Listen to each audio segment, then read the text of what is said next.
ওই রান্নাঘর থেকে টেবিল অবধি আসতে আজকে আমার লাগলো 2 ঘন্টা।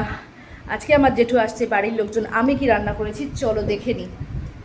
তো এখানে রয়েছে বেগুন ভাজা, ফুলকো ফুলকো বেগুন ভাজা। এইখানে রয়েছে ভাত, ভাতটা নিচে রেখেছি কারণ গরম আছে, এখন ওঠাতে পারছি না। তো এখানে রয়েছে টক ডাল, কাঁচা কচি আমের টক ডাল, ঠিক আছে, যেটা গরমে খুবই অপরিহার্য। তারপরে এখানে রয়েছে চিকেন, ঝাল ঝোল, চিকেনের ঝোল, ঠিক আছে, হয়ে গেল সব কিছুই। এরপরে সবার শেষে আমি আম কেটে দেবো, আম, এবং আমি গন্ধরাজ লেবুও রেডি রেখেছি কারণ জেঠু লেবুটা পছন্দ করে। আর তারপরে দই মিষ্টি ফ্রিজে ঢোকানো আছে, ওটা শেষের দিকে দেব।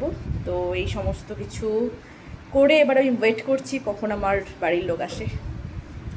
এই যে আজকে হচ্ছে গন্ধরাজ লেবু, কাঁচা কচি আমের টক ডাল, বেগুন ভাজা, মুরগির মাংসের ঝোল, আমটা এখনও কেটে দিইনি, একটু করে কেটে দেবো, আর হচ্ছে আমিত্তি আর দই, টক দই। এই হলো আজকের আহার। পয়লা বৈশাখে আসেনি বলে সেটা এখন নববর্ষের খাওয়া। চলো খাওয়া শুরু করো।